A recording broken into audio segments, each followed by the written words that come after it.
Hello and welcome to the New City Podcast, where we exist to renew the Quad Cities by restoring the health of its people. I'm Jarek Bakken, joined here by Dr. Alex Arguello, and this week we have a pair of guests. First time ever, 4 people on the podcast, Haley and Tanner. At one point, their last names were the same. They are no longer. Haley and Tanner are siblings, and they are 2 of the coaches here at New City CrossFit. So we talked about growing up in kind of this like foot half in, modern culture society, foot half in like rural hunter, ancestral upbringing maybe, and kind of the ebb and flow of that, and what got you guys into being a Palmer student on the course to become a chiropractor, a nurse, registered nurse practitioner, I don't know what your title is. I'm just registered. Registered nurse, and also coaches here, and kind of where they're headed in the future. Is that a good summary? I think so. Yeah. Mm-hmm. Cool. Sure. Great. Thanks for your input, guys. Listen up for the story of the how do you pronounce your Kleppe. Right. So I don't even know how to say that. The Kleppes, the former Kleppes, the Kleppe and used to be, whatever. Listen up, folks. It's great story. Why don't we just start by you guys kind of painting a picture of what life looked like growing up, and the context that we're most interested in is like your activity and what you ate and that type of stuff. Like, what was growing up life like? You gonna start out? Go for it. No, you start out. You were here 5 years before That's me, true. so like you True. had this experience before I did. I don't remember that experience. I don't know. So basically, we weren't like super into health growing up. Like we ate. I think we ate what was available. Yeah. And like what was, we ate a lot of game meat, I would say, and that kind of stuff, but it was always paired with something like a hamburger helper or something of that nature. Nice. Ground venison. Yeah. Helper. Yeah, exactly. Yeah. Yeah, like stuff we had access to, or like our dad hunted a lot, and they did their own like processing of things. So Yeah. So that's interesting. And that's something that is probably more common in this area, but for somebody growing up in the same timeline in a metro area, like they're not going to have that experience at all. No. So, was that something that you saw as normal, and there was nothing different about, like, of course, Dad hunts, and this is part of what we eat? No, I thought that was pretty normal. Yeah. Yeah. Like I had no idea. We live in the middle of nowhere, and like grocery store is like 10 minutes away. So Okay. So how do you think that affected it? Is it like, so besides like being able to eat the kill, you had grocery store was forever away. If you bought stuff from there, it was going to have to last a while. Yeah, have a long shelf life and like be convenient, I guess. Mhm. Sure. yeah. Be something you'd throw together quick or sit in a crock pot all day kind of thing. Yeah. Interesting. Okay. What else? I don't know. With that, I would say we ate really, really good. Mm-hmm. Like, not necessarily health-wise, but like we ate. Sure. So we were full. Or at least I was full. I ate. I made sure of it. But, so. Okay. Yeah, anything to add to that.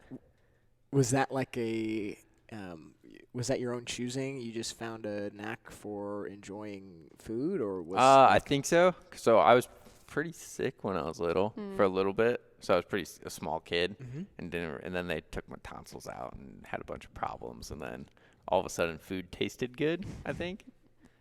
What was the sickness? I don't know. He I had was really like, sick. yeah, he was sick. He was in the hospital. He had like some spinal tap thing. I don't know. He was sick Yeah. a lot. So I don't remember what it was.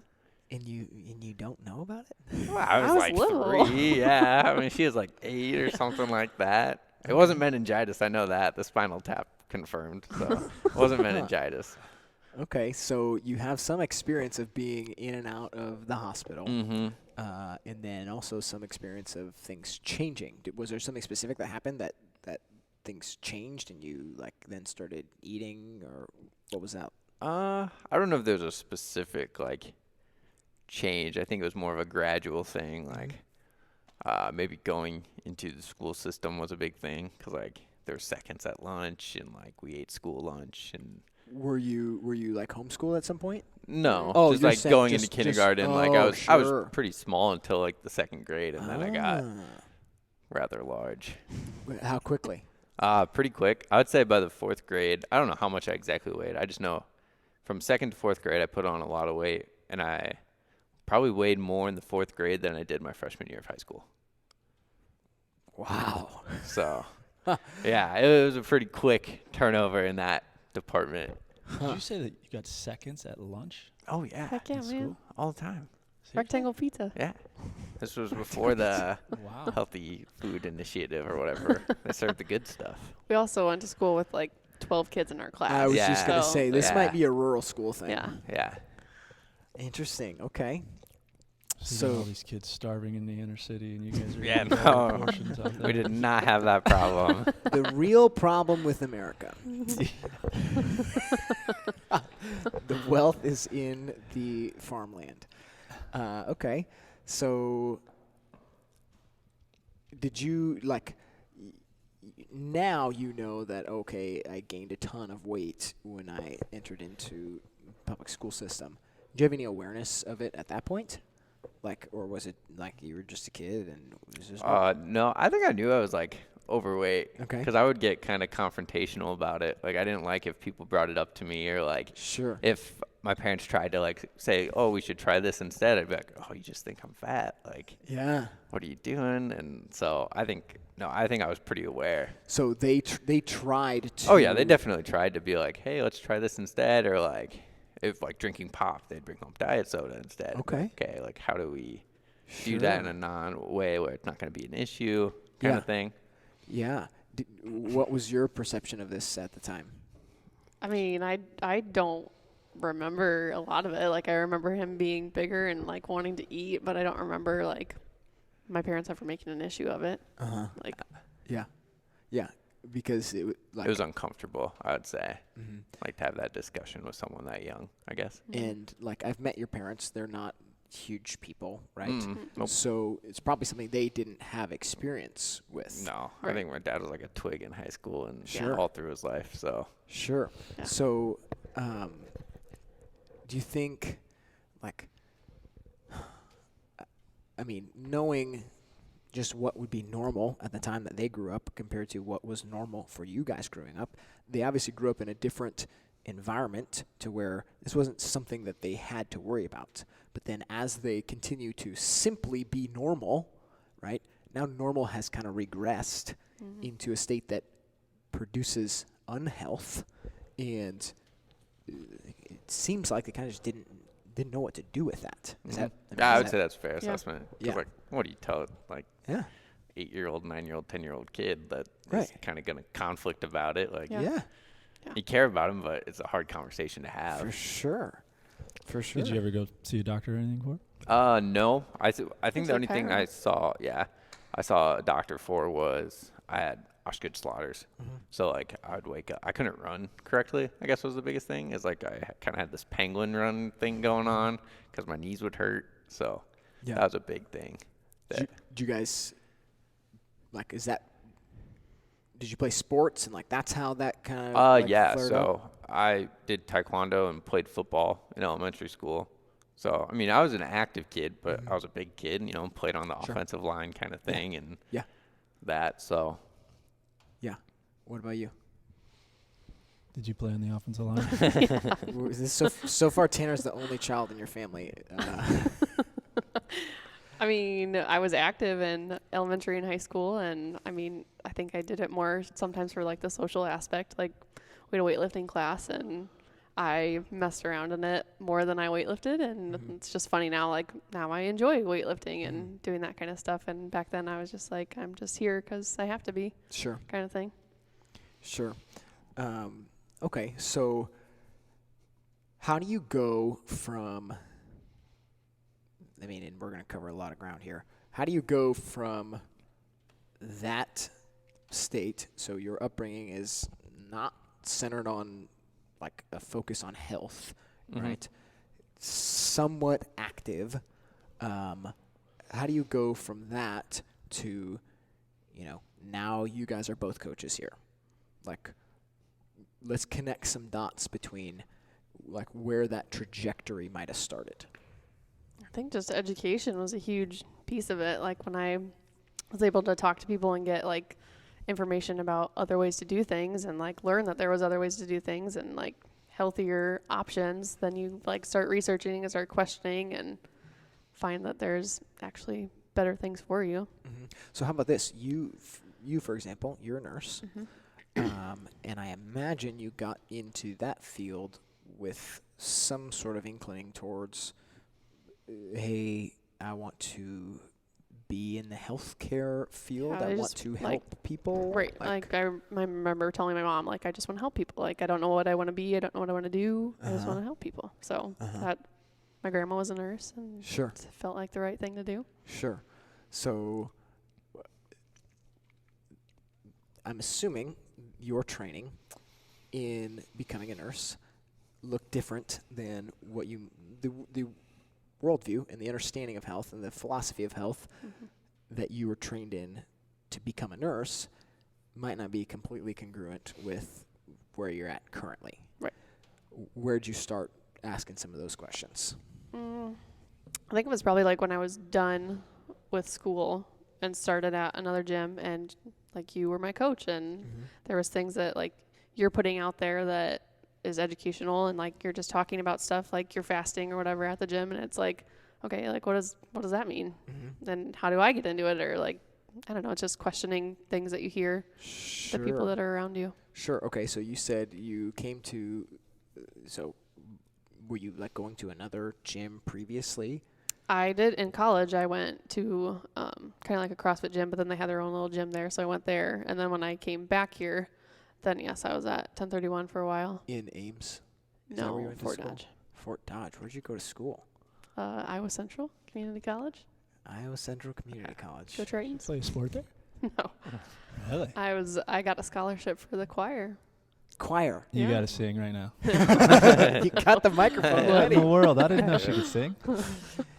If Alex was ever envious of anything in your life, it was the fact that you just told him you could sing. Yep. Deal. Winning. Yep. You know, I signed to go to Iowa Central out of high school. You did? Yeah. My best friend went there, and two other my friends went there. And that was my ticket to eventually playing Division I football, but that didn't happen. Worlds colliding. Wow. Okay, so I guess I didn't know I played such a big role in this. That might be what started questioning for you. You obviously don't have the same story. No. Like, are you just piggybacking influence from her, or like For what part of the story? Shoot, you became a student at Palmer. Yeah. Like, you don't come out of the cornfield and become a student at Palmer. Like, how do you end up there? So I guess for me, being that way as a kid and losing all that weight pretty quickly as a kid, and then going into high school and being active, I had a lot of injuries. Okay. Like a lot of injuries, and I never really saw a doctor. Like I saw my chiropractor was my doctor. My main provider of care throughout my entire life was going to the chiropractor. So I never really, like, every time I had to go to the doctor, it was, I'm going to talk to this nurse for a while. She's going to write some stuff down. I'm going to get a prescription. I'm going to go over to the drugstore and get it filled. Sure. But if I went to my chiropractor, they would say, okay, this is what I think's going on. We can do these stretches. We can do this muscle work. We can stim you. We can give you stuff to do at home. So it was more of like okay, I can get better here, and then I can stay better here because they're going to keep working on things and get me moving better and doing things better. So I would say that was a big influence for me. And So- then they worked well with other providers also, was something I really enjoyed. So like when I had broke my arm, then I retore a ligament, and she knew that I needed to go see someone. So like within the day I had a referral, and I was off to the Quad Cities to go get that filled out and figured out. Okay, so when did you start seeing a chiropractor? Early. Early, yeah, we were little. I mean, I don't remember my first time going. Our aunt and uncle are both chiropractors, so I think that probably has some influence there. But I mean, like our small town that's like Yeah. 5 miles away from us, you don't have a doctor. We had a Right, chiropractor. We had a There's chiro in the chiropractor middle of that's town. in town. So And that's your aunt and uncle? No. Oh. they live in Pennsylvania. But like, Oh, okay. but like they were there. Like the chiropractor was there in office. So do you think they had influence like on your parents to say like, hey, take your kids to the chiropractor down the street? I don't know that they I don't ever- know if yeah, they even had that conversation or if it Really? was more of a Yeah. thing out of convenience, they're like there. having, Like yeah. they're in the Fact that community. That and was the healthcare provider Mm-hmm. closest. Yeah. Wow. Some providence there. Mm-hmm. So I would say that's how I kind of got it. I went to college having no clue though. Like I spent my first year out Okay. at Iowa State with no idea. I knew I wanted to help people, and I was originally going for elementary ed, Okay. but I didn't see that being the long-term solution to what I wanted. And then I came to the gym with Haley, and I like saw people moving and saw that aspect of being well, and I thought, okay, how can I incorporate that into what I want to do in the future and helping people move better and live better? And that's kind of where I narrowed it down to I want to go to Palmer. So you were like home because you were at Iowa State for a year. Yep. And I came back here to go to Scott for school. Oh, you had already decided you're done with Yep, with 'cause- the elementary ed thing. Yep. Okay. And then I mean, I think I remember like summer, Mm-hmm. you come to the gym, Mm-hmm. and at that point you had done like strength and conditioning in high school. Yeah, just high school sports Yeah, and I wrestling remember and football. You And came in a stud. Like, okay. I don't know about that. Okay, I remember this. So Just remember being really good at thrusters. so you come into the gym where your sister's already like Yeah. been for a while. Mm-hmm. And that's the spark that's like, oh, there's something here. Yes and no. Okay. So I saw people moving, and I liked that, and then I would go every day, and I would absolutely hate it. Okay. Like, hate it. Like, I would get anxious before I went because I Okay. knew it was going to be, like, this high-level move and a bunch of intensity thrown into something. And I was like, I'm going to hurt after this. Okay. So I saw it as, okay, I'm moving, and I like that, but, like, there's, like, how can I make the people in here well and better, because this is, like, intense. Like, this is, like, people are going to need to recover better if we're doing this every single day. So you decide that Palmer is a good route because you think like, so you see this context of the gym, people are moving, people are doing stuff, and it's more like you think you could be in a position to help people do that better. Yeah. And like, if that's the kind of gym they're going to where the intensity is always cranked, like eventually their body is going to fall apart. Okay. So, I mean, if you run a car at 100 miles per hour Sure. forever, Yeah. stuff's going to break down. Yeah. So, Dang, that's a quotable moment right there. Minute 17. Okay, cool. So, what if like? Let's bounce back. We've heard a lot from Tanner. Haley, since you entered into kind of the group fitness class thing, how has your life changed?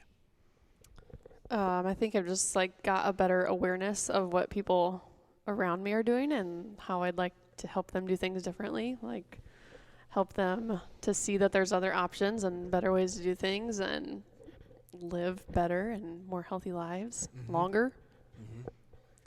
Health is an option. Health is an option. Just have to choose it. I'm gonna tagline that, man. Health is an option. Okay, cool. So Just just have to be willing to like take the time and educate yourself about like the dangers of things that we're doing every day. Like the soap that you're using, the deodorant that you're using, the things that you're eating. Like there's things that are in all of those things that aren't good. Stuff that's normal. Yeah. Stuff that feels normal. Yeah. Shouldn't be normal. Right. Oh, that's good. Yeah. Stuff that is normal for, well, things that are culturally normal, but not normal to the human being. Right. And it's like things that people are, like TV commercials, things that you're constantly hearing, constantly seeing, like the big billboards and all that kind of stuff with stuff on it, but you're not seeing like the deodorants that don't have the aluminum. Like you don't see TV commercials for that or like whatever. So people are only know what they're being educated on. Yeah. Yeah. Gosh. And for paid advertising to be most people's form of even a remotely tiny amount of education, like, is actually really scary. Yeah. So, like, I've been listening to some guys kind of analyzing the Democratic race for the candidacy or whatever, and it's talking about this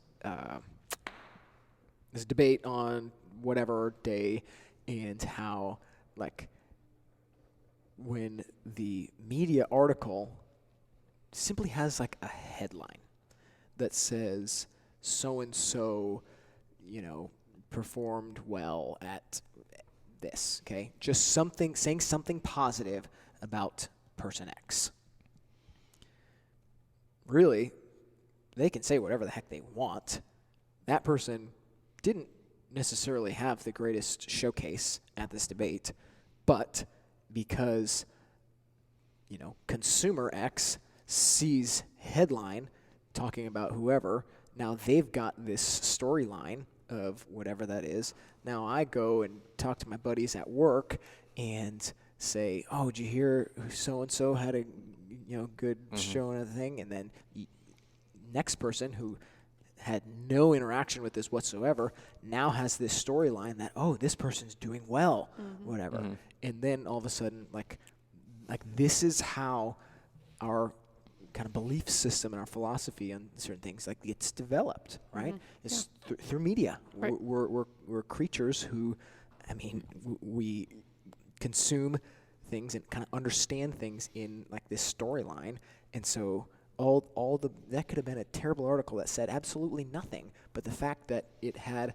a headline of a storyline that somebody wanted to understand, it's like, this is how stuff spreads. So for our context, it's what the media says about this diet or this workout or whatever it is, and now all of a sudden, in our context, because this is literally what happened, people think CrossFit's dangerous. Yeah. Like CrossFit just won a $4 million lawsuit for, basically somebody took false information, put out a headline that said CrossFit's dangerous, and now if you have no other interaction with it, that's what people believe. Right? Just a lot of education. Like, even like, I think that like the Beachbody people and like that stuff is like great to get people moving and whatever, but like if you actually look at that and the way that people are moving, like that is 10 times more dangerous than anything you're ever going to do in a CrossFit gym. Thanks, Haley. Well, That's good. That's good. Yeah. That storyline, and I'm only saying this because we had one feature chiropractor and one chiropractor here. Otherwise I wouldn't. But that what you just said has been chiropractic story for the past 50 some years. Medicine tried to make up all this stuff that wasn't true and get rid of chiropractic, and CrossFit won this $4 million lawsuit. Chiropractic went through the same thing. In 1987 went through this huge deal of to where now medical doctors are not supposed to say things like that. Like, a medical doctor actually is not supposed to say to their patients, you can't go to a chiropractor. But I hear that all the time. Oh, right. Right. So the hope would be that with this victory that CrossFit won would stop all that false information from happening, but more than likely it's going to continue to be a battle that absolutely we have to go through. But now, like, for us, like, there's a reason why you are listening to us on a podcast right now. We understand the power of media, okay? Like, one of our goals is to simply like be loud with a different message. Yeah. You know, like, yeah, that's absolutely a piece of what we are trying to do here. Mm-hmm. Yeah. Okay. Derailed in a great way there. Pardon the interruption. I need to tell you about the very important sponsors of this show. First being New City CrossFit.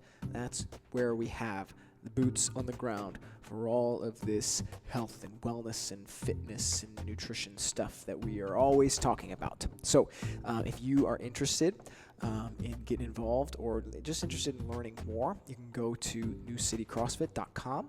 And if you want to get together with us, we would love to sit down and talk.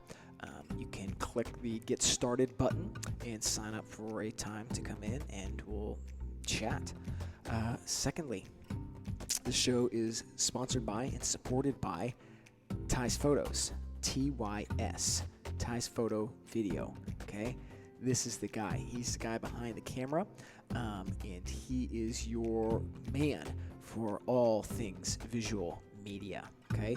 Go to tysphotovideo.com, and you book a session with him. Here's something you might not realize.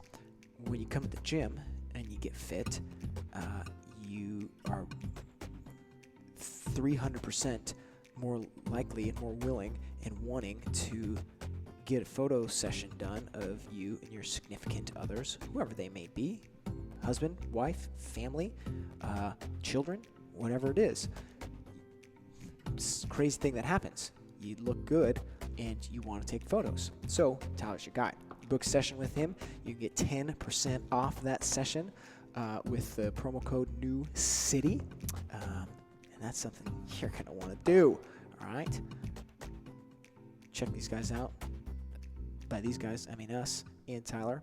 All right. That's all. Back to the show. Back to Tanner. You're in. So you like during that summer. Did you even go to Scott or? I think I was in a couple classes there. So when I think I started in the fall at Scott. So I took the summer. I think I took the summer off. Took some summer like off. online classes and then went to Scott. Went to Scott. How quickly do you side like Palmer? I think day one at Scott. Really? Yeah. This sucks. Get me out of here. I kind of like I was already thinking about it, and I knew Palmer had the bachelor's program that I could get into. So I was basically at Scott. I kind of knew I wanted to, and then I spent the first day there, and I was like, okay, this isn't where I want to be. So then in March, I started Palmer's undergrad. Cool.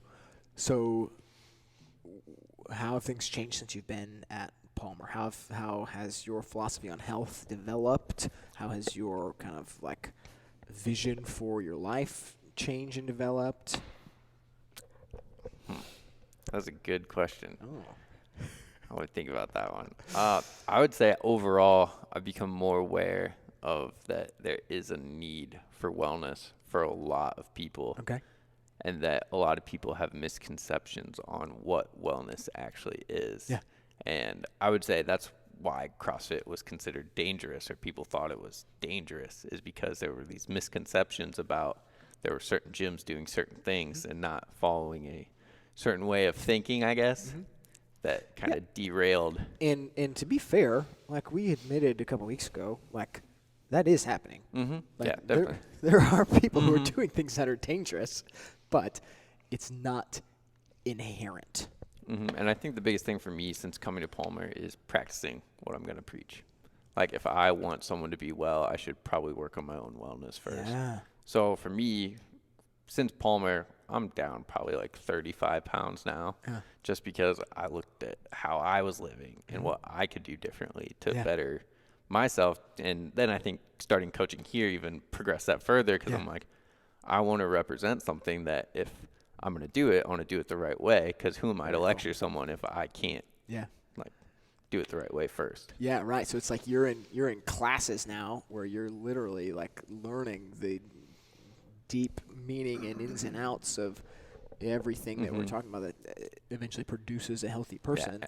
Yep. And I think the biggest thing for me is I don't necessarily work out because like I want to be the fittest person, or I want like to have the most muscles or anything like that.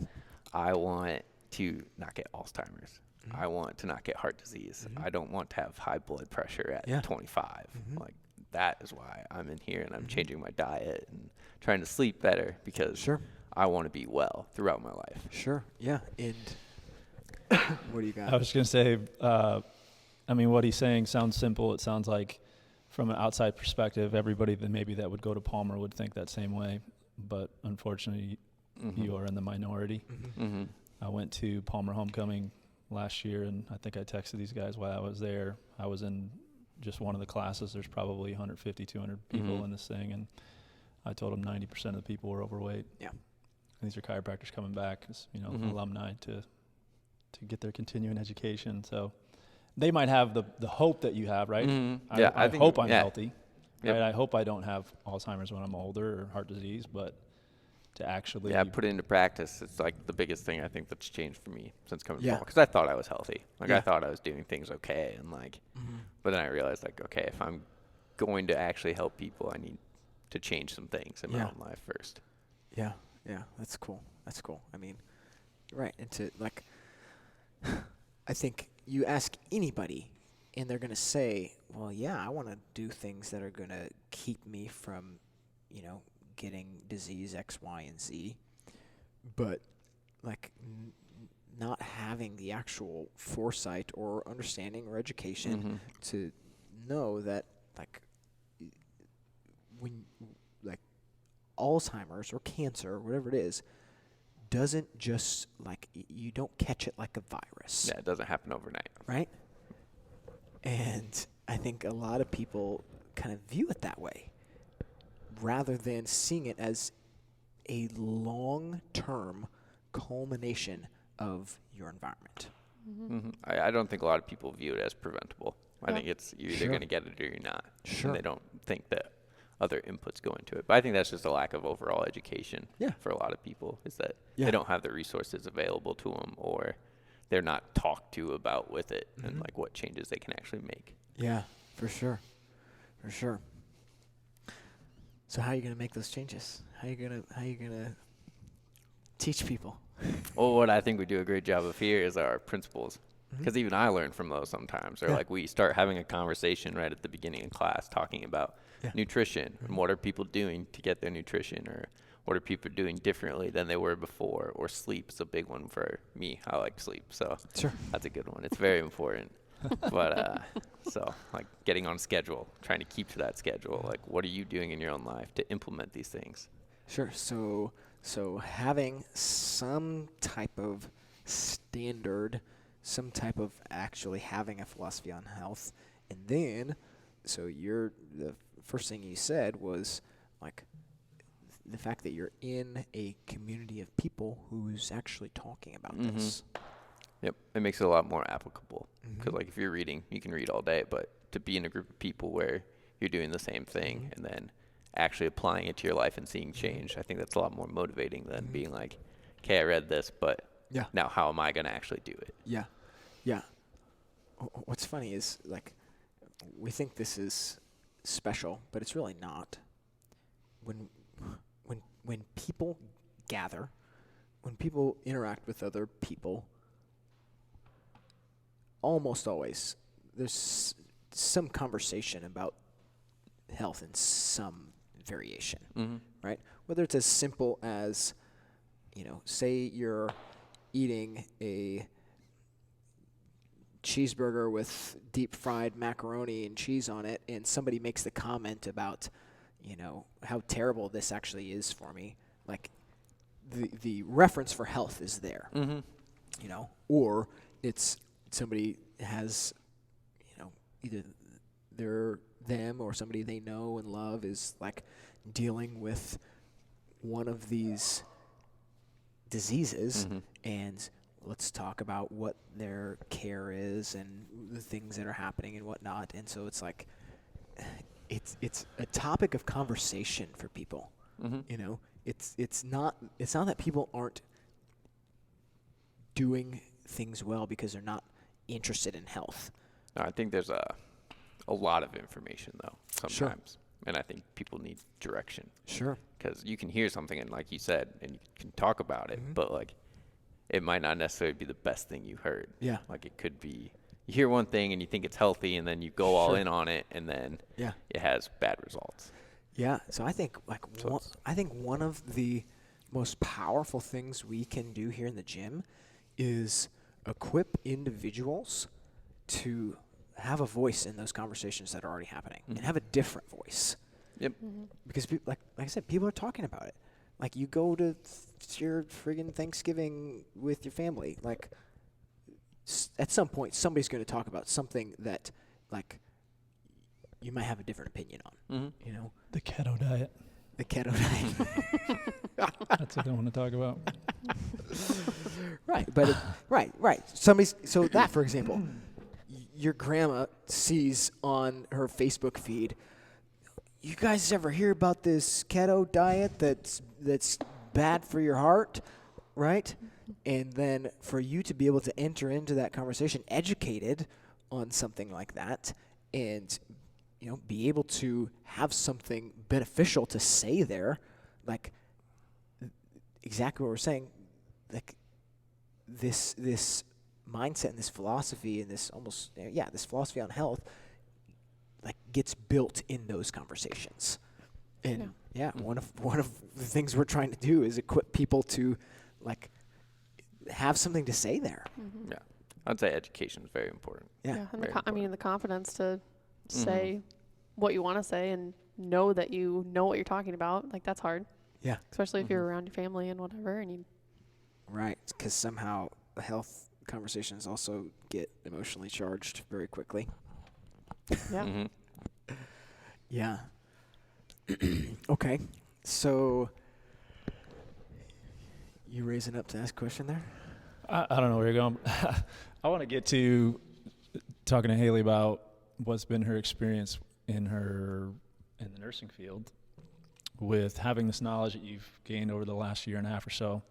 Like how do you look at what you do now in that? Or I don't know your personality that well, but I would just, if it was me and I was seeing these people come in for whatever procedure it is, in my mind, I'm just like, well, if you would have just did this, then this would be right now. That's sometimes how I feel. Like we get tonsils and adenoids all day long and ear tubes and all that kind of stuff. And it's like, well, like if they were educated, this wouldn't be happening kind of thing. But I mean, it's difficult knowing what I know now, but it's not like I'm going to go back to college anytime soon. So, right. But yeah, it's hard. I mean, and like the people that come in for knee scopes and shoulder and all that stuff, it's just like, well, like maybe if they had some education on how to move well, then that wouldn't be happening. And sure. I mean, there's a lot of things that I definitely disagree with that's in the medical field, but like I said, I'm not going back to college anytime soon, so here I am. Sure. But I mean, I think it can help you because you can just be a coach, right? And just have in your mind or reading a book or heard on a podcast that moving well is that you should do that for your health. Or you could have your experience of seeing somebody who hasn't done that. Yeah. Right? Because that, to me, that would make it more real, right? Yeah. Because okay, I've read all this stuff that this is how the body's supposed to move, that moving this way is healthy for you and can prevent these things. And now I'm seeing somebody who is in this position that just makes it that much more important, I would think. Right. When you're looking at these other people. Way more real. Right. Yeah. Right. Even like my husband working on the house, like I want to go like fix his back when he's like trying to pick something up, like that kind of stuff. But like, I mean, you see it every day, but it's like, how many people can you actually educate in one day and get good knowledge to kind of thing. Right. But you probably see the need for what we're trying to do. Oh, absolutely. Way more than most people. Yeah. Yeah. I mean, there's like, we can do like 17 tubes and tonsils in one day. Like there is a need. There's a need. Is that mainly what you do, or what other type of stuff do you do? We do everything except like cardio stuff. So we do like gallbladders and hips and knees and tubes, tonsils, sinus, that kind of stuff.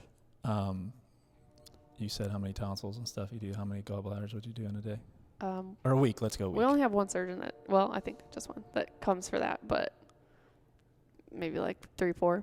In a week or a day? Just in a week, because he only comes like the one day Yeah. during the week. Sure. But that's on one day. Yeah. Yeah. Hernias. It's crazy. So, and it's like, we're not saying that the work you're doing is bad. Like, the work you're doing is necessary because there's like people in these situations right now, and they need the emergency care that you're able to provide. Yeah, We had that exactly. conversation the other day. Right. That we're like best at emergency medicine. Right. However, the system's broken. Right. The fact that like your books are full. Yeah. That's the problem. Well, it's frustrating that like people come with an issue, and it's like, all right, here's your prescription. Like, there's not like, why is this happening? Sure. What's happening in your life that is making this happen? Like, we need to find what's causing this in order to fix it. Because if you're just masking a problem, you're not gonna fix it. Right. And like to a certain extent, to a pretty far extent, like, I don't feel like people are responsible necessarily for everything that they're dealing with. For the most part, people are victim to their environment. Right. Like because of, lack of education, and because of like all most people are doing is just living normal life, and unfortunately the outcome is sickness. Well, they don't know any different. Like, Right. And so it's like, are there exceptions to that? Absolutely. Are some cases of, extreme obesity and whatnot, like, are there cases where, like, okay, even the standard American diet, like, has to be pushed to the nth extreme for an outcome like that's happened? Sure. But a lot of stuff, what most people are experiencing is simply living normally, and normal produces these outcomes. So it's like, it's a challenge to be able to talk to people about something that, like, what we're going to get to eventually is what we're saying. Health is an option, like, in putting responsibility on people to be able to make different decisions to end up in a healthier place. But it's like, that's not to say that, like, you did this to yourself, Well, and some people, like, they don't even know what unhealthy means. Like, Sure. Like, if you talk Sure. about, like, bowel issues, like, there's people that think, like, Oh my gosh. what they're doing is normal, and Right. it's definitely not. Like, they don't know any different. Right. Here's something for that. Fittest guy on earth. Okay? Matt Fraser. There's a video rolling around recently where he just discovered that he's intolerant to gluten. He didn't know that explosive diarrhea wasn't just a thing everybody dealt with Exactly. Like, people don't know. every day. Yeah. Right? Like, they just go through their everyday life, and that's what happens to them every day, so they just think that it's normal. But the human body does not usually have explosive diarrhea every day. How much fitter is the fittest man on earth with a healthy gut? Well, as much as he works out might be a piece of why he has True. gut issues. True. So. True. That's a whole different conversation. Cool. So, okay. What's, like, you're going to become a chiropractor here pretty soon. You're soon to be a mom of two, and, growing as a coach here and whatnot. Where are you headed? Wellness. Okay. paint a picture of where are you trying to go? So I think, like, I even having kids now, like, I want to be able to educate them, to put them out on their own, to know, like, there's an option for health. Like, you can be healthy. This is what normal should look like, and, like, kind of grow them in that way. That's important for our family, at least. Yeah, that's cool. That's cool. I guess for me, I would hope to intern with the VA for a while, because they do a lot of multidisciplinary care plans and taking care of people in a lot of different ways. So I think when you incorporate that with like a mental aspect to it, and like there's a need for doctor, an MD, and there's a need for a doctor chiropractor, and there's a need for a doctor for health and mental things. So I think I would like to do that for a while, and then off that experience be able to open up my own practice and incorporate a lot of different aspects of health into one place. Yeah. Is there an opportunity for the VA stuff here? Yeah, Des Moines. In Des Moines. In Des Moines, yeah. Okay. Cool. What is Tanner's dream practice? What does it look like? Oh, man. Right next door so I can have free chiropractic. I don't think so. I want Starts on a beach. no beaches. Just kidding. But I don't know. I want to be in a place where I can help people that wouldn't normally have access to care. So I guess kind of the way I grew up, where going to an MD wasn't an option, or like they can't afford, maybe they don't have insurance kind of thing. I want to be in a situation that can give back to the people that need it the most, I guess. Cool. Is where I want to go with that.